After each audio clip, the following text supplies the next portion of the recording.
Hello. Hold on, where is my charger? Oi, oi, oi. Give me a moment. I lost my charger again. It's fine. It's fine. Hello. Hello, people. Hello. Alright, let's get started. I need my glasses. You know what? I think I'm gonna get my glasses. BRB.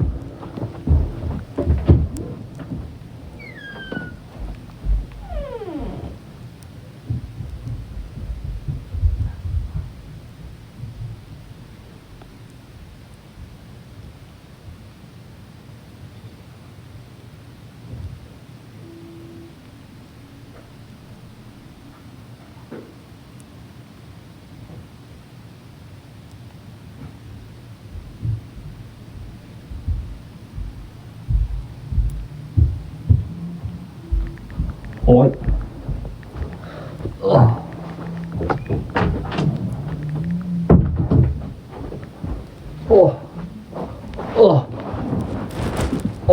Okay, let's start reading these messages, shall we?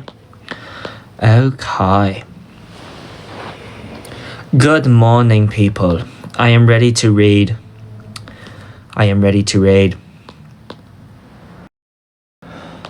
Got my glasses on.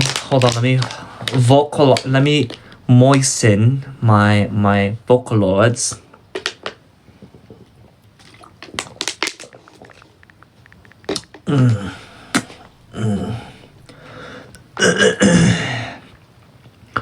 Okay, we're gonna go with enjoy this, Kenny. I worked really hard on it. It's on Twitter. Oh, nope. Can't work that one.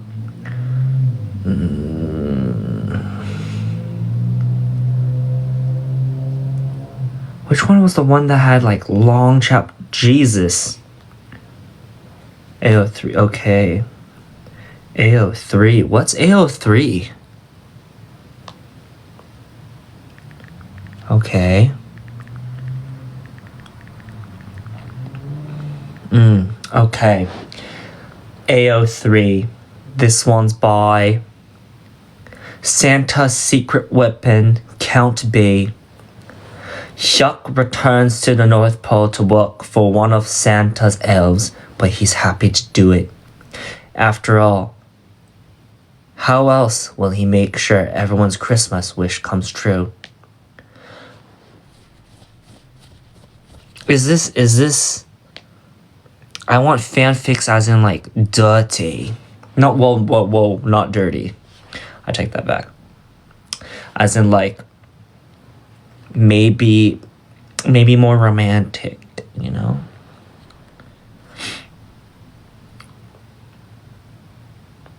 Okay, let me read this one. Kenny stares at his duffel bag. I was joking. His stare intensifies.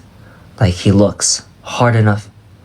Like if he looks hard enough, things will start making sense. It was a joke. A TikTok trend. Even I wasn't the first person to make that joke. Santa isn't recruiting you as one of his elves. How else do you think I survived? I was cold, I was hungry, and they promised me I could be a rapper. A rapper? A rapper. I thought they meant the other kind, Chuck admits, but it was really for free food and a roof over my head when I needed it most. And now I'm an expert rap god who can tie super beautiful bows. An accusing finger points dangerously close to Chuck's eyes, but he doesn't even blink. Last year, you were here in December. Remember my birthday? If this was a real thing that's been going on since you were a kid, then why weren't you there last year, huh? Chuck looks down, embarrassed. Christmas wishes. I got an exemption because everyone on staff used their Christmas wish to give us more time together as a group. He watches Kenny's face fall. And Heston to explain. It's not that they wouldn't do the same this year. It's complicated. He doesn't even know how to begin to explain Christmas wishes to someone who hasn't believed in Santa since maybe ever. Definitely since before Hyuk was recruited to the workshop. He'd remember if he had made gifts for Kenny. This is a joke, Hyuk. It is not a funny one. Kenny pauses, then clarifies. It was funny when I made the joke in the video. You're taking it too far. Hyuk glances out the window and decides he doesn't have time for this. Sok is in charge until I get back. Listen to your elders, or I'll know. He won't. As a Santa skeptic, it's not like Kenny is on either the nice list or naughty list. But maybe he will be once he realizes that Hyuk is actually gone to the North Pole. Hyuk's not exactly sure how that works. He's never had anyone in this specific situation. Oh, Jesus, this is so hard to read. This is so small font. Oh my goodness. I can't read it. It's just too small. Okay. Actually, he's not sure how he feels about respecting and listening to one's elder either. Age hasn't been a factor in whether someone has Hyuk's respect nearly as much as proven knowledge, but bearing an emergency or survival situation, Sok's full capacity for looking out for the well-being of his dongsangs. And if things become that dire, Santa will let him know and lend him some Christmas magic so Hyuk can get back in time to help. He's seen others leave the workshop due to emergency without any ill will. Not to mention, the singing Beetle staff are reliable, no less a part of his family despite their more behind-the-scene role compared to his members. Well, Kenny will either listen or not listen, but it will probably be fine. He hasn't burned down the kitchen yet, which is a good sign, or means he already used up his good luck and will burn down not just the kitchen but the whole building next time he tries to cook anything. But Hyuk can't let himself worry. It doesn't change what he needs to do. He's used to not having much. It's just stuff. As long as the staff and members survive, they can rebuild. He doesn't let himself look back. This is mainly because Kenny is still protesting loudly and Hyuk actually doesn't have time. He wonders where this falls under the dorm rules of not going to bed without resolving a fight. Kenny needs time to forgive him, but he won't actually be in the dorm. As he approaches, Prancer lays down to make it easier to get a solid seat. Without the sleigh, she's not fond of sporting anything from Santa's stable, not even a simple bridle. The first time she fetched Hyuk for work, it hadn't gone well for either of them. She had made Hyuk scrabble up her side of a standing position. He'd clung to her antlers in a way that made him wince to look back on, knowing it was uncomfortable, both uncomfortable and dangerous, with how it restricted her ability to turn her head. The years since then and many reindeer games have improved the relationship. It was heartwarming to see her again.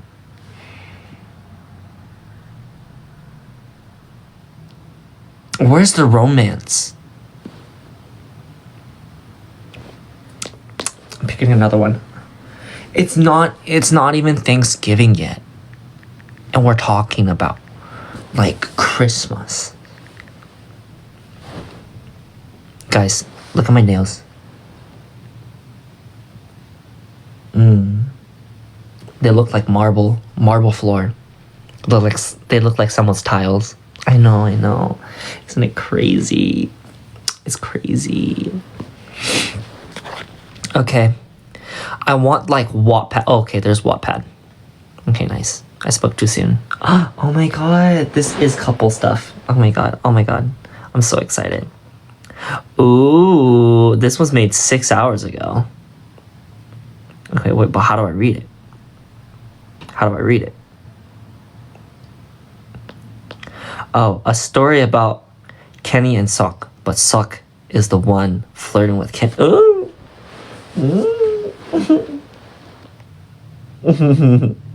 Okay. I like this. Wait, no. Wait, how do I read it? Okay, do I click on it? Special episode, Operation Find Hubert again. Special episode, Operation Find Hubert again. Kenny burst into the living room like a man whose universe has collapsed. He's gone. Chuck didn't look up from his tea. Who? Kenny blinked at him, betrayed. Hubert! Our gingerbread son. Sok dropped the controller mid-game. What? Nathan sighed and pulled a pen from behind his ear. Okay. Who had Hubert Disparance on their weekly bingo card? Aito raised his hand proudly. Oh, Aito raised his hand proudly. Me. I bet $4. Hyuk glared. Stop betting on a plushie kidnappings. I don't start them, Aito shrugged. I just predict them. Dang. Aito be. Oh, whoa. Whoa. Don't look at my feet. Ooh.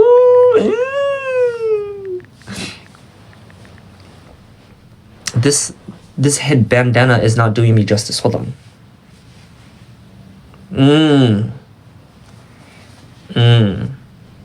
I like this. This looks better now. Okay, cool. Moving on. The interrogation. Sok grabbed Kenny gently by the shoulders. When did you last see him? Kenny took a deep, shaking breath. Last night, on my pillow, snuggled under his tiny blanket. He was happy, safe, loved.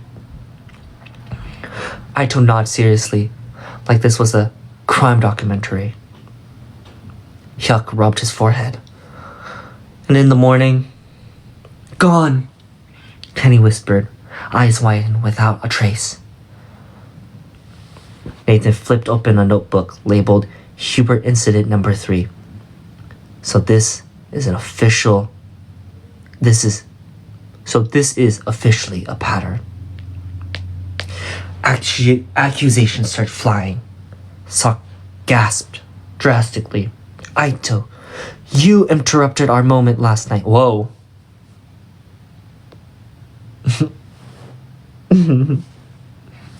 You interrupted our moment last night.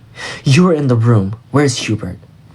Aito threw his hands up. I didn't take your plush child. I'm not a monster. Nathan quietly slides $2 towards Hyuk. Hyuk stared. Why are you paying me? Nathan shrugged. The chaos tax. The search party. Michelle walked in with coffee. What's happening? All five point at her like she was the villain in a K-drama.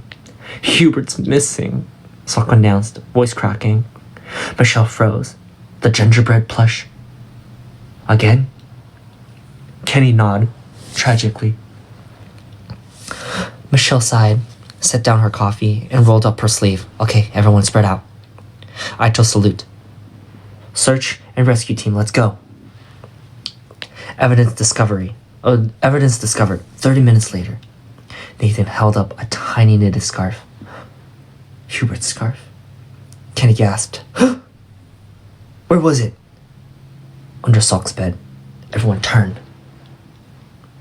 Sok stared back, horrified. I didn't do it.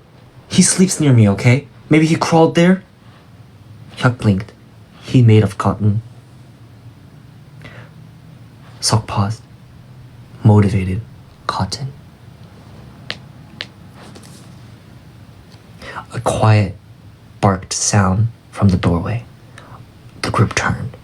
The manager's tiny dog, Mochi, trotted in proudly, Hubert dangling from her mouth like war loot. Kenny gasped. Sok gasped louder. Mochi. Kenny whined, scooping up the plush. He's not a chew toy. He's my child. There's an ant on me. Hold on. Oh shoot. I have an ant problem at my home. Oh no. Okay, well. Whatever. Hold on. Mochi wagged her tail, entirely unremorseful. Michelle rushed in. She escaped her carrier again. Oh my god, I'm so sorry. Sok examined Hubert like a doctor. He has a bite mark, but he's still alive. Aito wiped a fake tear. A survivor. Nathan wrote in his notebook, Hubert incident number 4, dog-related abduction. Shot pat Kenny's back. At least we found him. Kenny clutched Hubert to his chest drastically. I'm buying him a GPS. Sok grinned. No need. He's got 2 dads. Who's always find him? Always find him. Kenny turned bright red. Aito opened his mouth to comment. He covered it immediately. Nope. Let them have this one. That night, Kenny tucked Hubert into bed with extra care. Sok leaned over and whispered, Think he needs a security guard? Kenny smirked. Yeah. You? Sok froze, smiled like an idiot, and didn't leave Hubert's side the entire night. That was good. I liked it. That was good. Okay. What else? Did anyone else make a good one? I want to see what you guys have to offer. No, I kind of like that story too.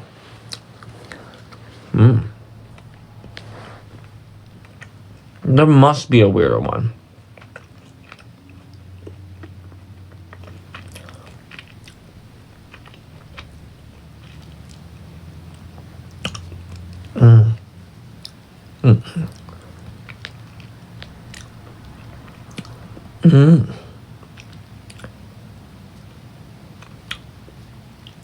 Oh, Kinsok, Inseparable, a fanfic.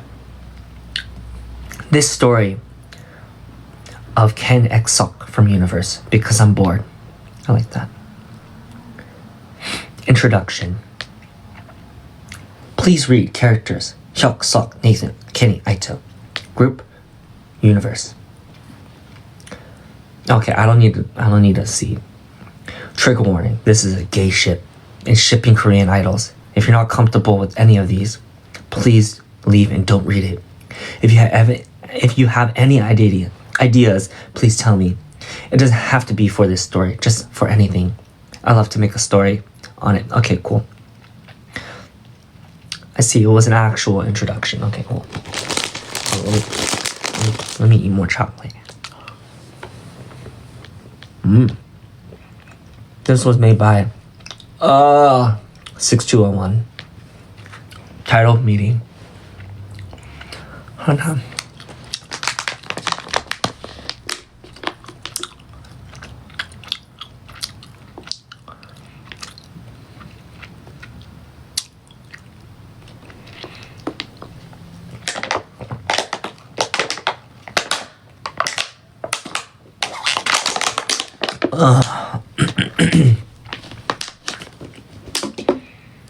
It's really nice chocolate.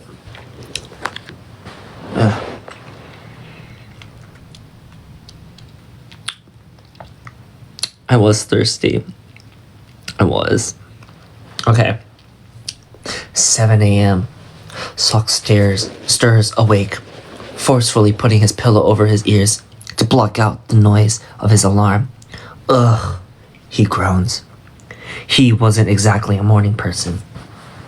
Sok, time to wake up. We have to go Meet Kenny at the airport, Chuck said, shaking his shoulders. Right, Kenny. Their new member that they had to pick up. I'm up, Sok says. Your alarm clock says otherwise. Hyuk responded, while Sok sat up and stopped his alarm. I made breakfast. Get up and get ready. We have to leave in 30 minutes. Sok nods, and Hyuk left. He got up and grabbed his clothes to shower. He doesn't need to grab clothes. Not bothering to make his bed. He could do that later. He gets into the shower and shivers at the feeling of warm water on his cold skin. After washing, he hops out and dries himself, going on to washing his face and brushing his teeth. He hated morning breath, but honestly, who doesn't? After getting ready, he made his bed. He was tired, but also a bit of a neat freak. He could not let his room be dirty. He took a few minutes to tidy up his room before grabbing his phone and heading downstairs. Glad to see you up and ready. We have to head to work before we get Kenny. We're going with the staff. Hyuk spoke up, sitting down to eat. Sok sighed and nodded.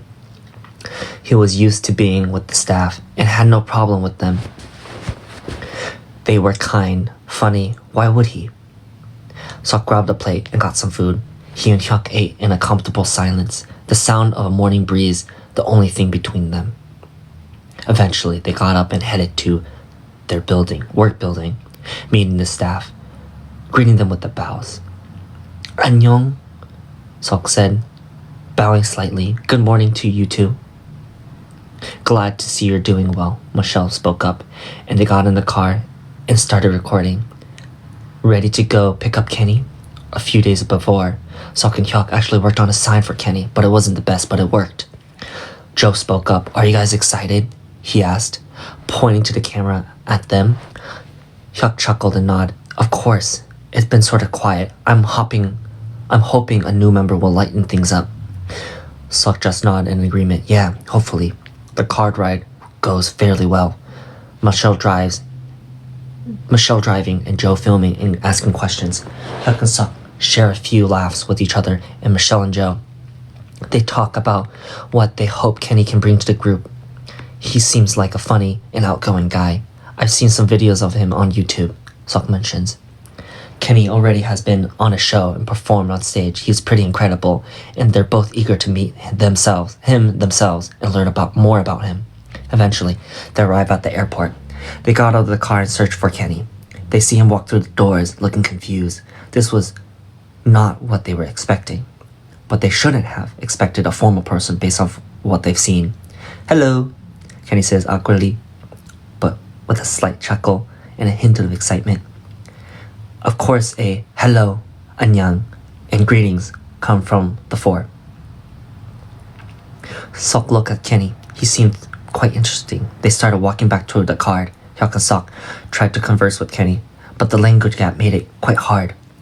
Michelle and Joe translated for them though, so they could have a decent conversation. Are you excited to be here, Kenny? Michelle asked. Yeah, really excited. Even though I have no idea where anything is, I barely know where am I.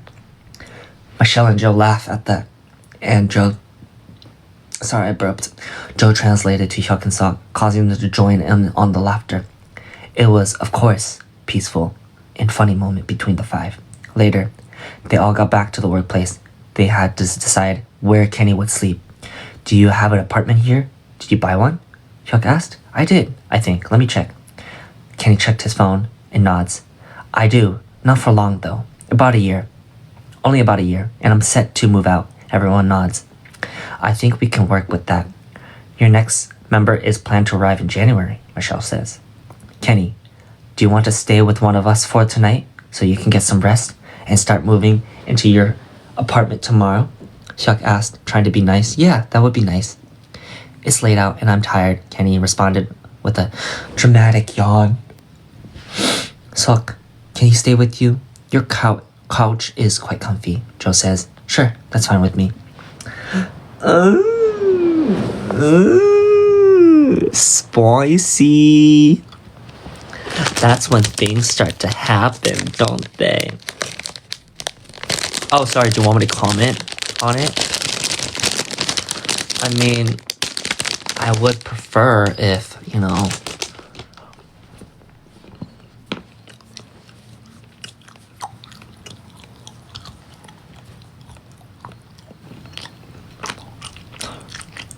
I would prefer if there was more romance. There was too much like, this happened, that happened. I want to know the thought process. What was Sok thinking? What was Kenny thinking? Do they touch? Do they pass each other? When they were holding each other's stuff to move to the apartment, did they brush hands? Did they shower with each other?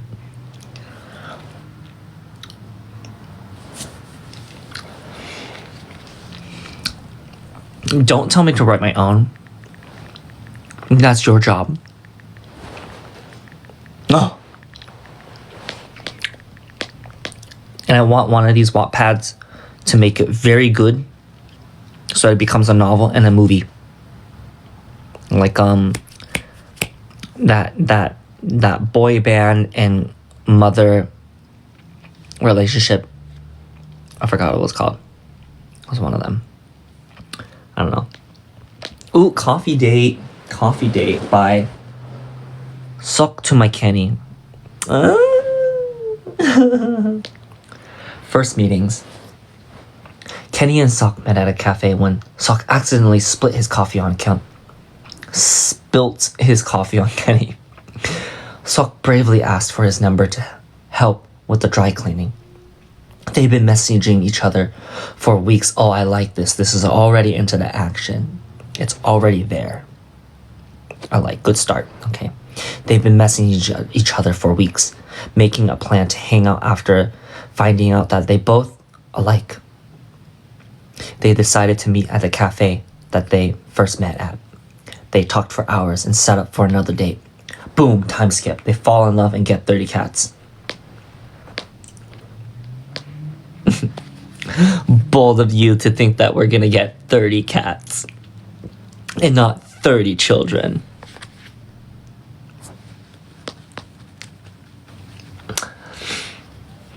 Yeah.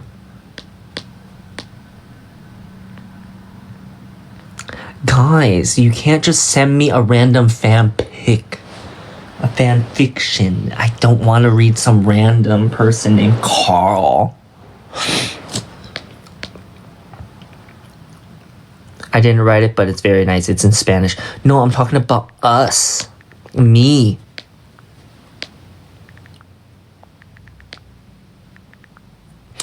I'm still inspired, so watch out for more special episode. Oh, don't look over here. Just there's a pimple over there.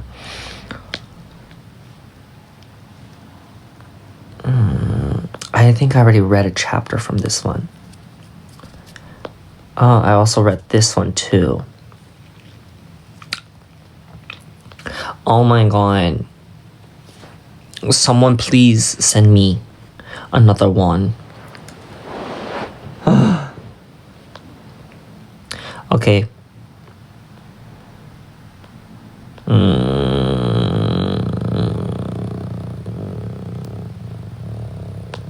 Guys, I need more fanfics, okay? There was not enough links. I need more. Okay. Okay, I need more links. Oh, someone just wrote it. Sigh. You're welcome. By Literally Tired. Okay, perfect. Wrote this because Kenny told me, so I must obey. That's very smart. Hi, Kenny. Okay. Hi, Kenny. Okay. Kenny's POV. I opened my eyes to see Sok, my husband, already up and dressed for practice. What time is it? I asked, my voice hoarse and strained from poor sleep. He looks down at me with a smile that can melt 1,000 hearts. It's 6:30. You're actually up earlier than I expected. I feel my heart race in my chest as I hear his honey-coated voice.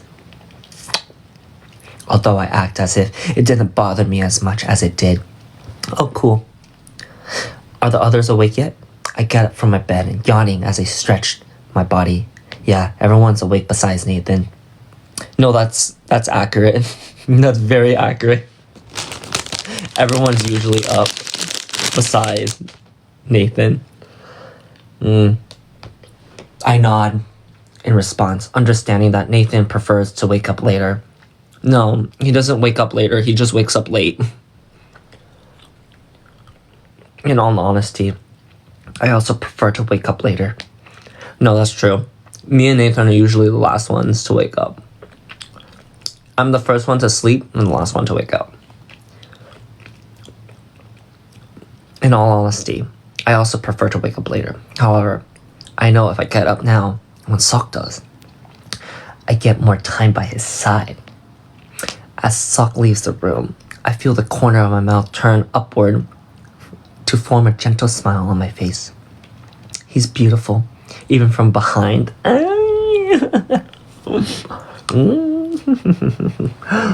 It's true. It's true.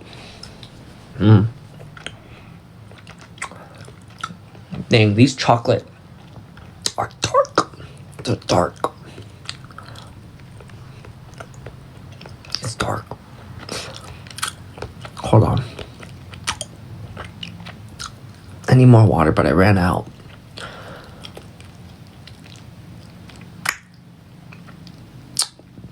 One second.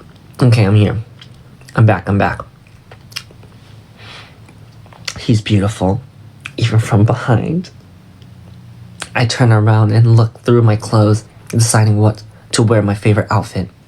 A blue sweater and jeans.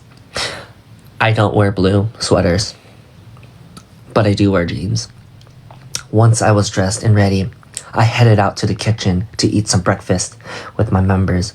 We previously agreed to have pancakes for breakfast, which seems to have stuck considering Aito was stood in front of the oven. The sound of pancakes. You make pancakes in the oven? You do? That's weird. The sound of pancake. No. Oh. They're assuming this is probably an American person. They're assuming that the oven is under the stove. That's very American of you. But Korea doesn't have that. I know, it's crazy. Okay. Anyways. Where are we? Okay. We previously agreed to have some pancakes for breakfast, which seems to have stuck considering Aito was stood in front of the oven. The sound of pancake batter sizzling on the stove, warming my senses. Oh, nice. Sounds nice. I'm so hungry, I hum. Earning a chuckle from the other members. You're always hungry, Whoa. That was a mean statement. I'm always hungry. What are you trying to say about me? You're always hungry, Kenny. You eat a whole zoo if you had a chance, Nathan teases. He's still smiling from ear to ear. I roll my eyes in response, choosing to stay silent. Hyuk walks up behind me, patting my shoulder firmly. Good morning, brother. He hums, looking proud of himself. Suddenly, Sok reappears from the bathroom, his hair wet and radiating a scent of strawberries. My eyes widen as I turn around to look at him. Sok, I huff, my nostrils flaring slightly. Will you ever stop using my shampoo? No, brochacho. Smells good. I like it. Get over it. What the fuck, dude? The end.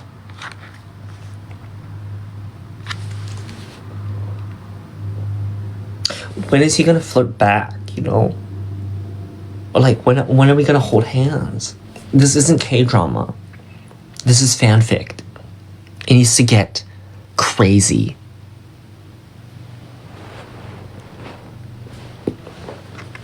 If I haven't read yours yet, please send it to me on B-Stage.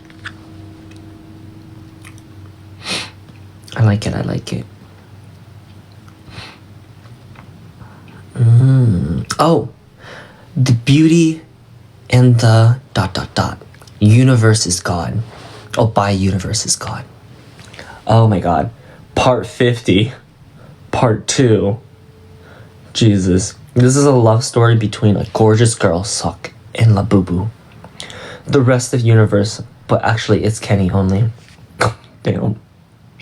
What are you trying to say? I look furry? Damn. Once upon a time, there was a beautiful young adult called Sok. He was stunning, so gorgeous, and he could also sing really well. He woke up early in the morning, grabbed the first thing he found on her closet, this is very confusing, and tied his hair up in a messy bun. He went downstairs and saw One Direction. JK, there was a woman called Michelle, and she said, Sok, join my indie bands. And Sok said, okay. Wow, they said indie band. Oh, I can't face that way. This way has my pimple. I popped some pimples. Don't look. Oh my god, don't look. I'm so shy. Don't look at me. Hold on, let me see if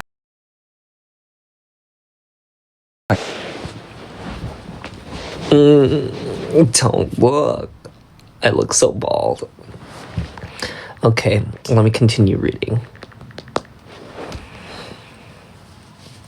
Don't go to sleep, guys. Actually, no, let me be your bedtime stories. Do you want me to do this tomorrow as well? Tomorrow at night?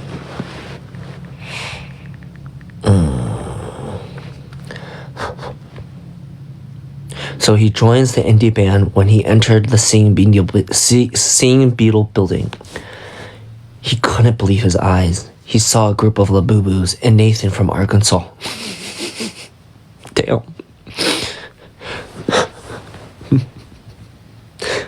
And Nathan from Arkansas. They were called Universe, globally known. Hello, little creature. Hello, little cute creature, said a guy with a bob. PV, what you doing with the bob? 안녕하세요. So the oldest. I think he was the oldest. I forgot.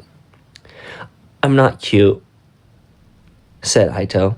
And Sok says, 만나서 반가워요, 여러분. And Kenny immediately fell in love. Okay. I can get behind this. Okay, I'll read another one. It's part 2. We were bored and kind of tired of you, so we were sending y'all to America, said Michelle. JK, she actually really nice. She just wanted universe to be discovered, to discover the world. But oh no, Sok was stuck in Korea because of visa issue. Dang,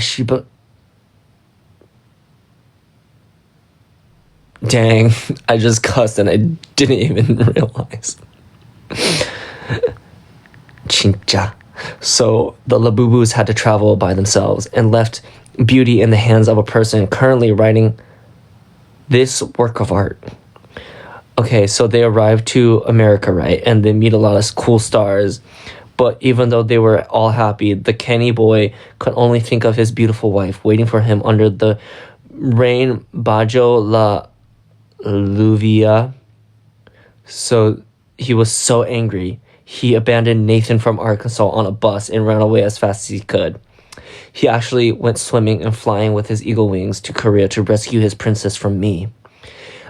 This is not making sense anymore. Who's me? As he arrived in Korea, he saw Sok in the distance. He was carrying their newborn Labubu on his arm. So he saw Kenny. He said, oh. Kenny said, 여보, 안녕. But it was too late because Sok already left him to live a happy life with OP, me. And I hope you like it. I'm gonna block this person. How dare they? How dare they? Oh, someone worked really hard on this.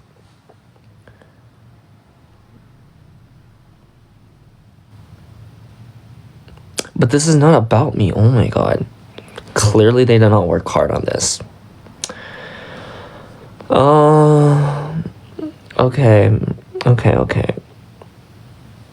I think that's it. Oh my god. Oh, Operation Coexist. Oh no, I already saw these. Okay. I need like more crazy ones, you know? Like about us, about me. Ay. Do you guys have any fan pics? Just post them on your community page right now. Let me read.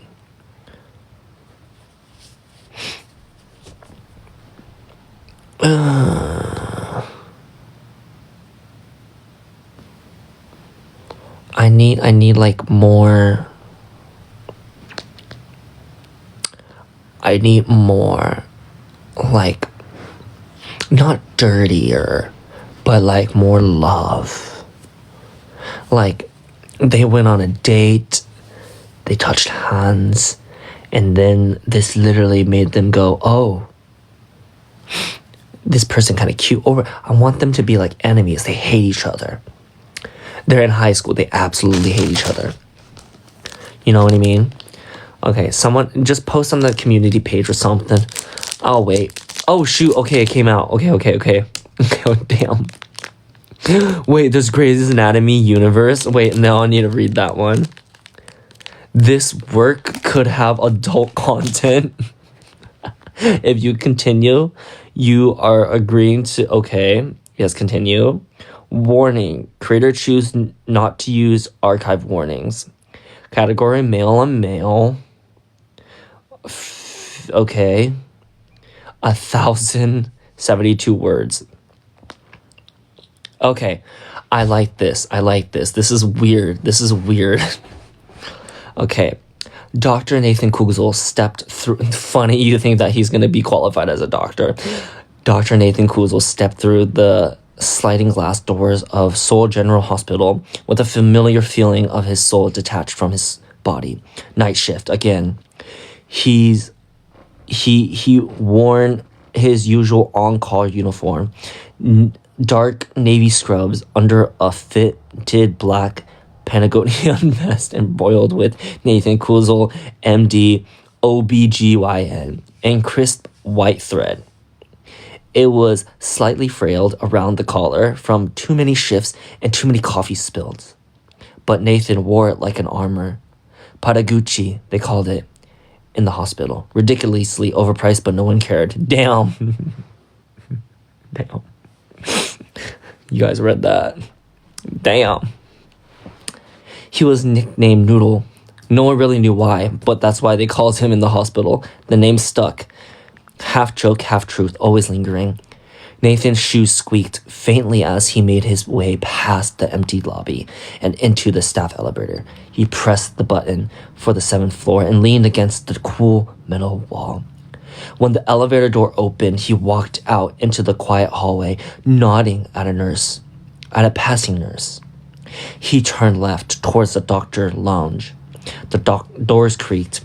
Inside, Dr. Aito Murata was already sprawling across the couch, 1 foot on the cushion, 1 foot on the floor, texting with speed of a caffeinated teenager. If he's a doctor, why is he a teenager? Oh no, caffeinated, like a caffeinated teenager. His dark blue scrubs were wrinkled and a single AirPod dangled from one ear. Are you doing OB or GYN tonight?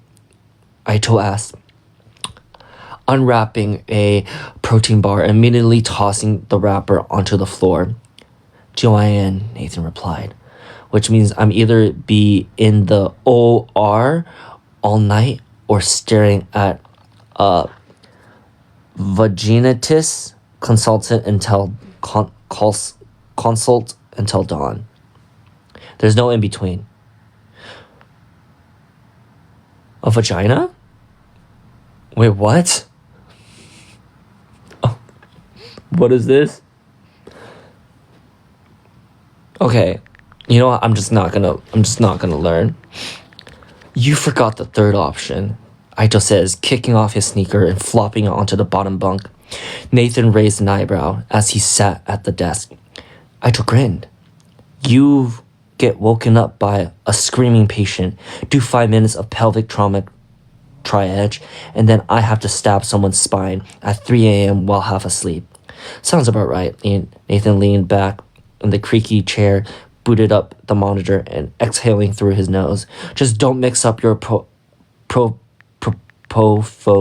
and midazolam again. That was one time Aito groaned into his pillow. Try 4. Anyways, Aito continued stretching like a cat. I've got the OR until midnight. Then I'm technically free unless someone codes. So if you need me, text. Nathan looked at him. Do you ever sleep? Aito reached into his scrub pocket and pulled out a full syringe rack. Sleep is for the patient, not me. Nathan made a face. I don't know how long those have been in there. Fresh as your attitude, Aito said, sinuating himself on the bottom bed of the bunk. Have fun wasting away in the ED tonight. Nathan climbed to the top bunk and flopped onto his side with a grunt. I'm gonna lose my license over someone coming in for spotting. I can feel it coming. You say that every night. Because every night someone bleeds just a little bit paged. Like a goddamn code blue. Aito finally locked his phone and rolled onto his side. Tossing it on the tiny built-in shelf. Maybe you just have a bad aura. Nathan pulled the pillow over his head. Maybe you snore like a dying pig. Aito snorted. Maybe you cry in your sleep. I have one nightmare about fish growing legs and chasing me, and you never let it go. Because you screamed, Nathan. I was vulnerable. A long pause stretched in between them, just long enough for the warmth of sleep to start creeping into Nathan's limbs. He let out a sigh, heavy and tired, now that his bones were horizontal. Beep, beep, beep. Nathan didn't budge. He lay motionless on the top bunk, face buried in the pillow. Blanket pulled to his ears. His arms dangled over the edge, limp, dramatic, like he was already halfway to rigor mortis. Aito stirred below. Pager? Nathan stayed perfectly still. What pager? Aito waited. Yours. Nope. Yes. Nathan shifted just enough to bury his head deeper into the pillow. Can't be. That's not my pager ringtone. Pagers don't have a ringtone, you asshole. Nathan didn't respond. Aito sighed. You're a little bitch when you're tired. I'm unconscious. This is a corpse. You're speaking to... I've never heard Aito cuss. This is very inaccurate. I am unconscious. This is a corpse. You're speaking to a dead body. You're breathing. No, I'm not. Aito sat up with a grunt, reached down and grabbed one of his hospital-issue Crocs and held it for a second like he was aiming a grenade. He then lobed the shoe up towards the top bunk. It arced and smacked Nathan square in the head. Jesus Christ! You awake now? Nathan peeled a blanket off his face, just enough to glare downward. You violated me. Aito flopped back and tucked his hand behind his head. I had no choice. Nathan grabbed the pager off the ledge and groaned as he read the screen. ER consent. Vaginal bleeding. Stat. Aito didn't even flinch. Place your bets. Nathan swung his leg. Wait, what's an OBGYN? You say that every night, Aito said, eyes already drifting shut. This time I mean it. Oh, wait. Nathan swung his legs off the bunk like he was being deployed to war. If it's nothing real again, I'm changing my name, moving to North Korea, and never looking back. You say that every night, Aito said. Eyes already drifting shut. This time I mean it. Nathan shoved his head into his clogs, yanked onto his vessel like it had personally wronged him, slammed the call room door behind him. Aito barely fitted his chest, or barely lifted his head. Godspeed. Beast. Nathan walked to the ER like a man heading to jury duty in the rain. Every step was deliberate, heavy, and unhurried. He didn't even rush, didn't even try to fake urgency. He passed a pair of nurses who looked at him. I thought you were going to sleep, Dr. Kuzel, one of the nurses said, amusement in her voice. Nathan dramatically tilted his head back and groaned loudly. The nurses chuckled. He grabbed a new surgical mask with the same enthusiasm as someone retrieving a used tissue, then marched down the hall to room 12. A door was half open, and behind it sat a middle-aged woman in the hospital gown. Pale and visible anxious, a thin sheet draped over her lap. A very green-looking intern hovered awkwardly beside the bedside, clutching a clipboard like a life preserver. He sighed and tugged on a pair of gloves. Hi, I'm Dr. Kuzel. I understand you had some bleeding. The woman nodded, looking mortified. Yes, it was bright red. I wiped. I think it was coming from my private parts. Nathan kept his expression neutral. Thanks for telling me. I'm going to take a look now and see what's going on, okay? She nodded, lying back down with stiff arms at her side as the nurse helped guide her feet into the stirrups. Nathan only had to take one look before he stood up with a heavy sigh. The nurse gave him a curious glance. Rectum bleeding, he muttered. Nathan looked over his shoulder towards the hallway, already noting which idiot was responsible. He walked out of the room and found the intern by the nurse's station, hunched over a chart. He was studying the cure for cancer. Hunched over a chart like he was studying the cure for cancer. Nathan slammed the chart in front of him. Do you know where the vagina is? The intern jumped. Yes. Are you sure? Because you paid me for a vaginal bleeding, and there's not a single drop of blood in the vagina. It's coming from her rectum. Yeah, I thought Nathan scoffed. You paged OB for rectum bleeding? He said flatly. Congrats. I'm billing you personally for this consult. He stormed out of the ED, yelling, if anyone needs me, I'm going to the fucking chiropractor school. His 24-hour shift dragged no longer than a shift had any right to do so. He slammed open the door to the stairwell. It emptied into the west side parking deck. Lights buzzed overhead, casting everything in a dull yellow haze. The kind that made skin look sick and shadow stretched too long. Oh my god, I'm losing my breath. Oh my god. This is so long. I don't even know what's happening.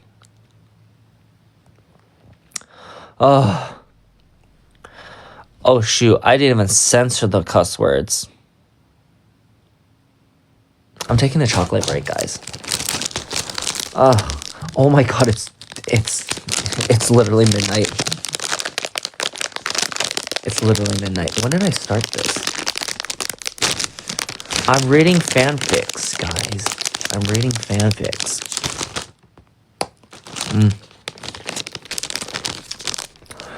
Oh, I bought chocolate.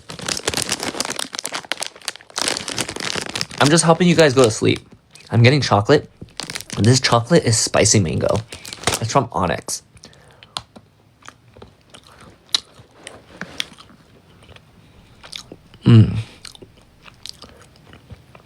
Do you know chocolate's actually really good for you?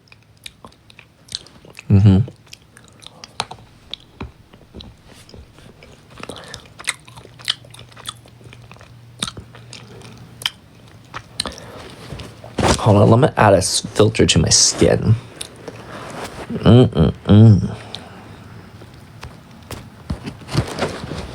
So you won't see my pimples. Excuse me. Don't tell me what to do. I can chew with my pimple showing.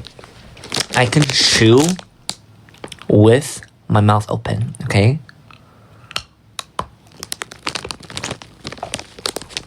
Don't tell me what to do.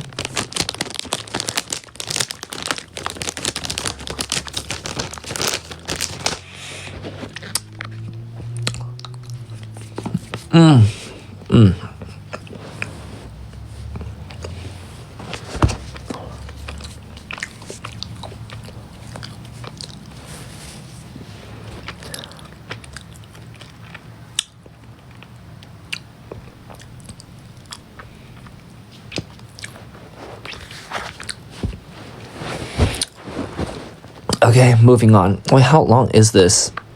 Oh, I'm almost done.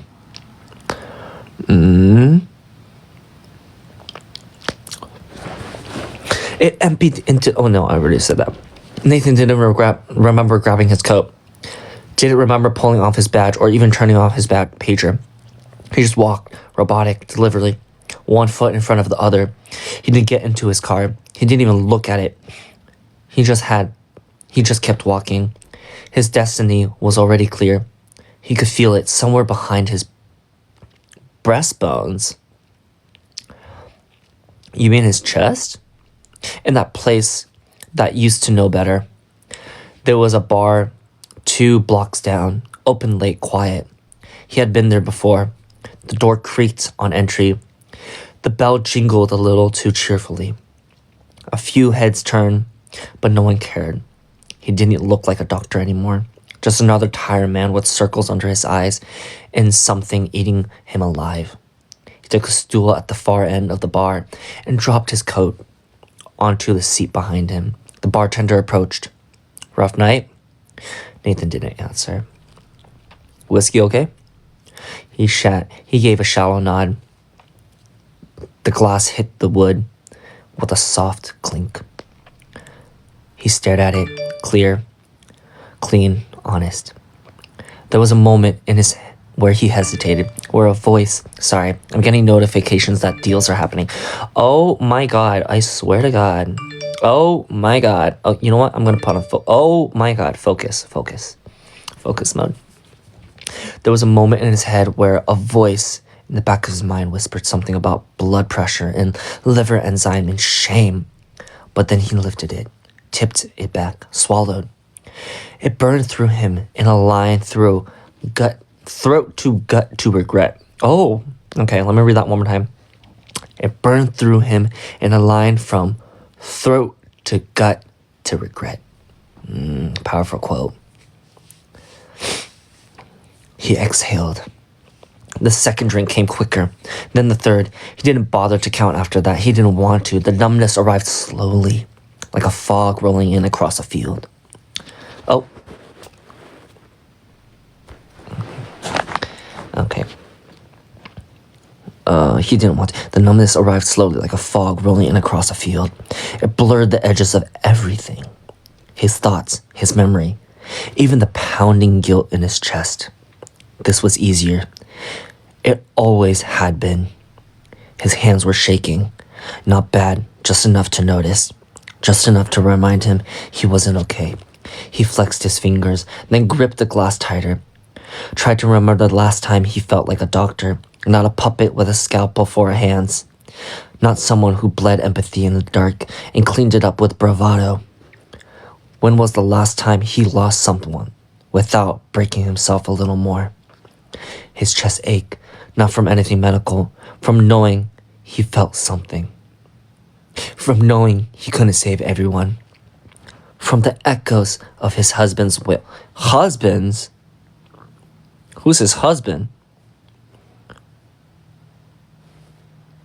This was not made his husband. From the echoes of his husband's wail echoing in the hallway. Another, he barked at the bartender. Wait, who's his husband? Okay, universe, but if they were doctors, it's like Grey's Anatomy's but worse. Don't expect much. Who's the husband? Me? I'm the husband? Who's the husband? Who's the husband?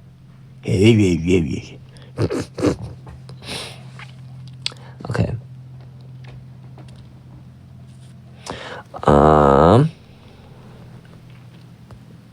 There's more Wattpad. In every multiverse. Okay. How long have I been on live for? Wait. When did I say I was going on live?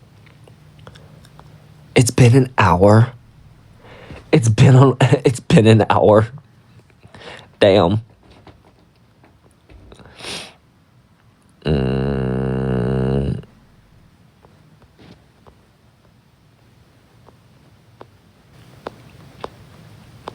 Hold on. Dang it.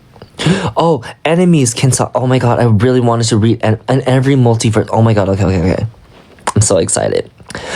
Kenny and Sok have only ever agreed on one thing. They can't stand each other. Back in high school, Kenny always found a way to get under Sok's skin. Oh my god, this is exactly what I wanted. And Sok mastered the art of ignoring him completely. Years later, they reunite in the last place either of them expected. A survival show, millions of viewers, non-stop cameras, and the pressure to debut into a new K-pop group. Now Kenny and Sok have to smile, laugh, and act like they get along while secretly plotting against each other's downfall. Or are they? Caught in between missions, dance battle, and the chaos of other contestants, Bong Joon, Nathan, Aito, Jimmy Fallon for some reason, and Gabriella.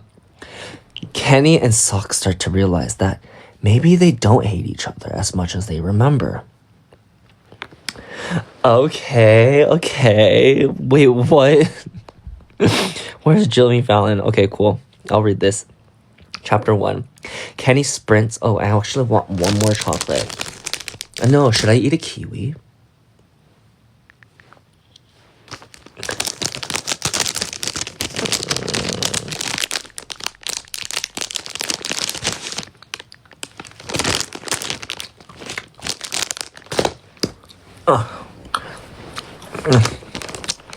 It's 12. I shouldn't eat anything. Actually, I want to eat some snacks. I want some salty ones.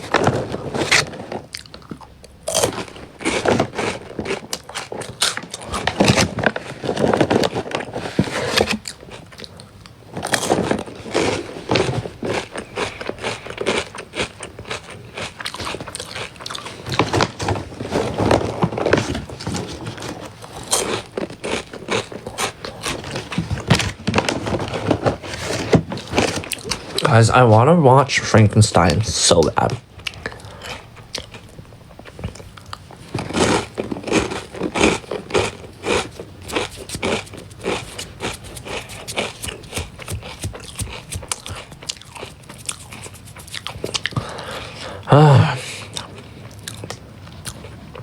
Sorry. Yes, I'm getting to the book. Let me chew a little bit more.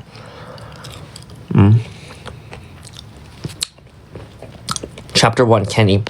Kenny sprints after the bus in his mismatched shoes. But it's pointless. The bus is already disappearing down the street. For someone who chases it almost every morning, his running has showed absolutely no improvement.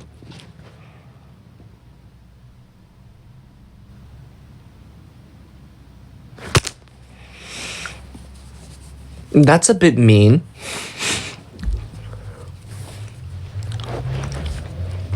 Breathless, he slows down to a defeated walk, then slowly slumps back onto the cold metal bench on the bus stop. Dragging a hand through his hair, he unlocks his phone to find 6 missed calls from his manager. Bit dramatic, considering he's only 10 minutes late. Still, he taps the call back button. The line doesn't even ring once before it picks up. Hey, chat, I should have expected you to be late too, but I honestly thought you might manage to be on time today. Far out. The others might have been here for hours practicing. The show starts in an hour. A heavy sigh. Just get here and think up your introduction on the way. Huh? The show? What show? Kenny asks. Call ends. What show? He echoes, quieter this time, as if saying it again may somehow make sense. It doesn't. The moment he pushes through the giant glass door of the studio, it hits him. Oh, right. The show. The survival show. The one he auditioned for. The one he somehow actually got accepted into. Somehow.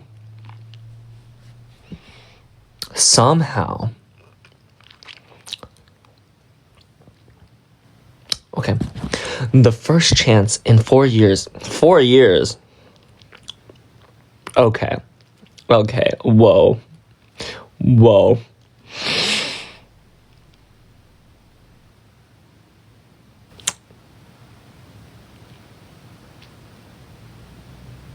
Okay. It's fiction. Yeah, sure. Mm-hmm. The survival show. Okay. The first chance in 4 years he has been a trainee to debut. The biggest opportunity of his entire life, that show. He forgot. He had no clue. Before he can fully process the wave of, oh my god, I'm actually here, he is swarmed by an insane number of staff, applying stage makeup, fussing his hair, adjusting his clothes to correct flaws unnoticeable to the human eye. This is what he wanted. This is what he dreamed of. And yet somehow, today of all days, he forgot it was happening. He hadn't prepared at all. There goes his chances of debuting, but still, he lets staff hustle him backstage, and when he hears his cue, he walked onto the stage along the other participants. He couldn't bring himself to look up from his shoes. The trainees line up on stage, and Kenny goes over his introduction in his head over and over and over. I'm Kenny, a vocalist from the USA. I'm Kenny Howe. I'm a vocalist from the USA. I'm Kenny Howe. I'm a vocalist from the USA. I'm Kenny Howe, and I'm a vocalist from... I'm Jimmy Fallon, 19 years old, dancer from the States. Introduction have started. Kenny forced himself to raise his head. His eyes meet the camera that stand barely a foot away from his face. The introduction move down the line. One trainee after another stepped forward into the blinding lights. Kenny shifted his weight from one foot to the other, sweat building in his palms. You gotta say one line. You got this. I'm Kenny Howe, and I'm a vocalist from the USA. Easy, fine, totally doable. You got this. The contestant beside him steps forward, clearing his throat. Okay, Kenny, you're next. Simple, easy, one sentence. The panic then floods in. Do I bow first or after? Should I mention what state I'm from? Do they expect me to say it in Korean? Oh my god, what if my name is Sok and I'm 25 and I'm a vocalist? What? Kenny's thought stopped so violently he forgot how to breathe. That voice, no way. It can't be. His risks a glance to his right. He barely sees him, but it's enough. It's Sok. As in Sok who ignored him all through high school, no matter how many times Kenny tried to get to know him. Wait, if I'm 19 and he's 25, that's a 6 years difference. It's either I'm super smart or Sok was really dumb and he got held back so many times. Which is it? You know? Okay. My bad.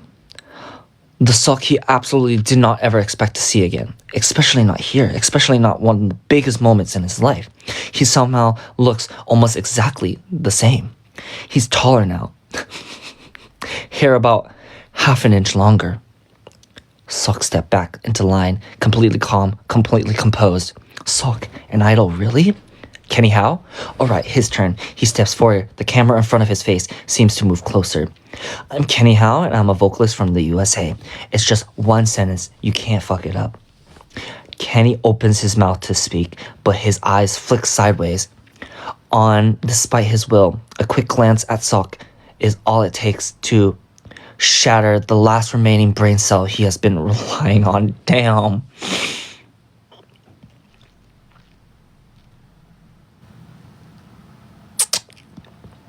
Last remaining brain cell.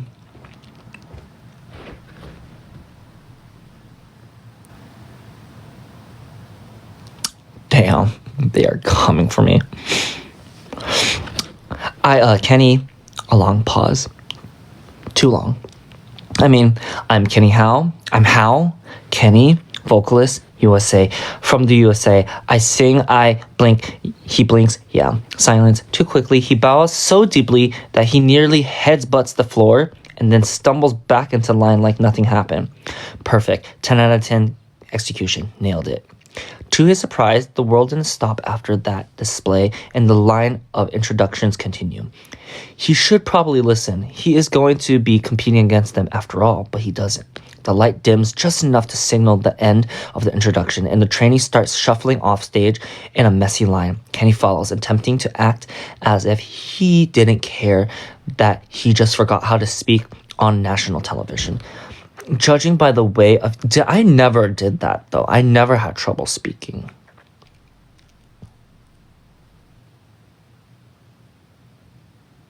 Okay.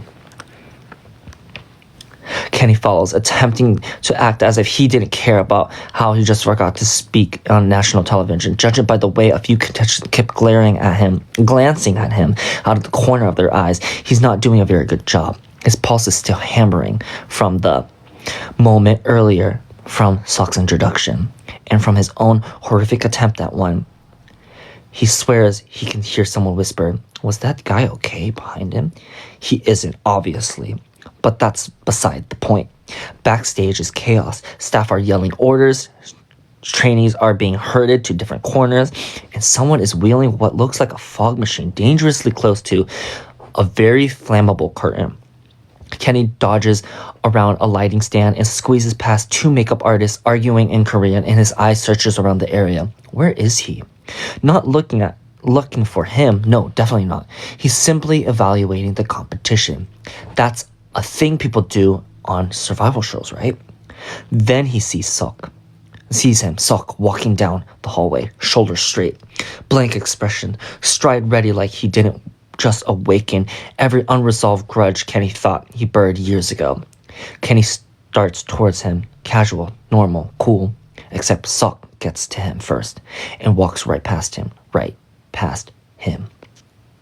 His shoulder bumps into Kenny's, knocking him a step sideways. Sok doesn't look back, doesn't pause. He just keeps walking like Kenny doesn't exist. Kenny blinks. His jaw drops a little. Oh no, absolutely not. We are not doing this again. Oi. I'm Australian. Kenny calls out. Dude, are you serious? Sok doesn't react. He kept walking with the same steady, infuriatingly calm pace. Kenny lets out a strangled sound of disbelief. Bro, you literally ran into me. Still nothing.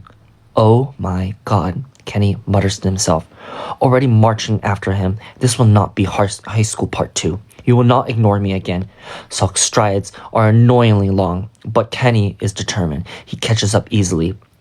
If he were this motivated to catch the bus. If only he were this motivated to catch the bus.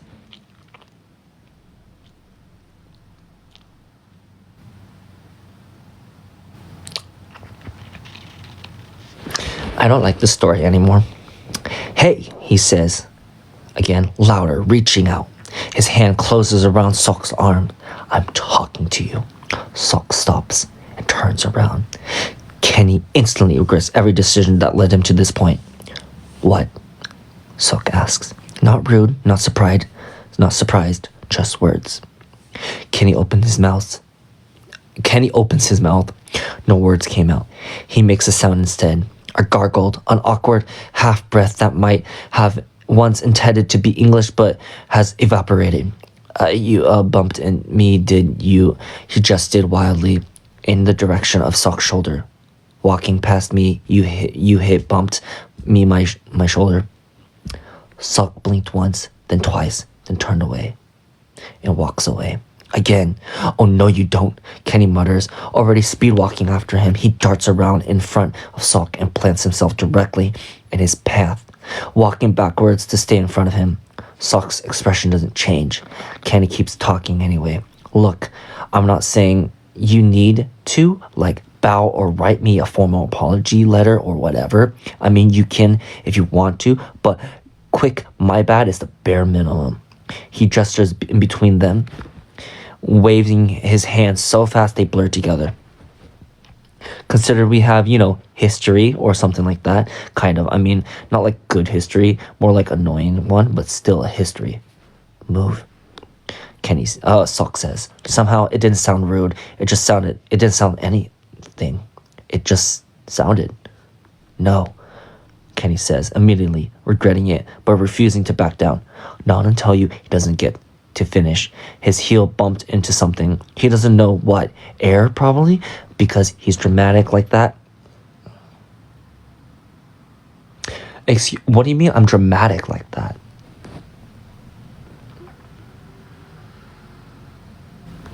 Okay. He doesn't know what. Air, probably, because he's dramatic like that and his entire body falls backwards. His balance betrays him. So does his reflexes. In the universe, he flails, arms swinging around in what he hopes a subtle and dignified manner. It isn't. And then he goes down, giving up. He lies down on the floor, staring up at the ceiling light. It didn't hurt. He could easily get back up. But why should he bother? Sok stares down at him unmoving. No. Are you okay? No help. No nothing. He doesn't even move.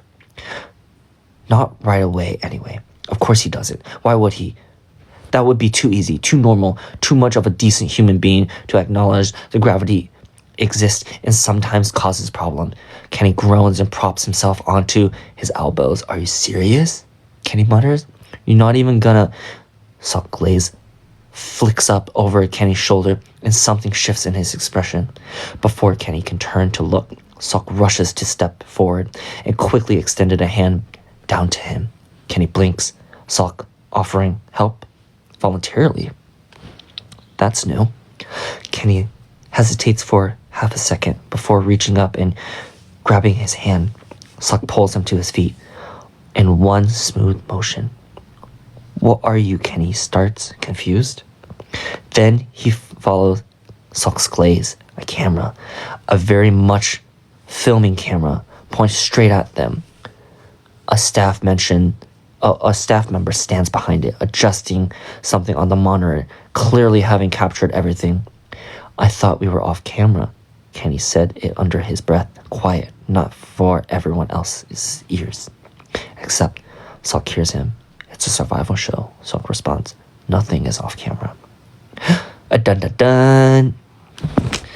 Okay, I finished it. Oh my god. Oh my god. Oh, it will be out tomorrow, Thanksgiving. Damn, I just got roasted.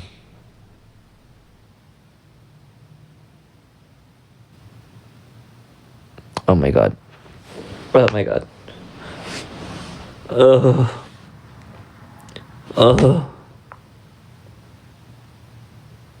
This was too much. How many hours did I spend just reading? Okay, well, that's the end of our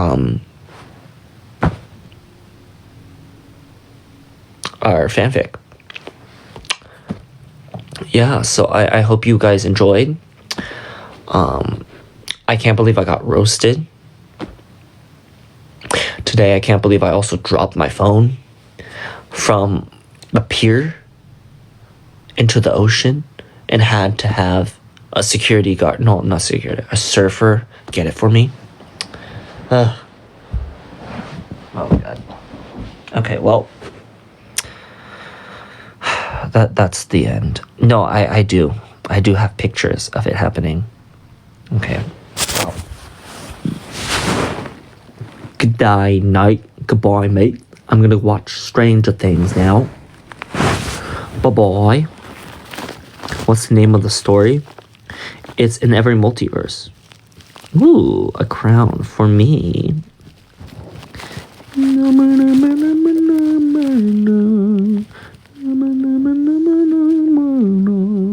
Okay, I'm gonna go to bed.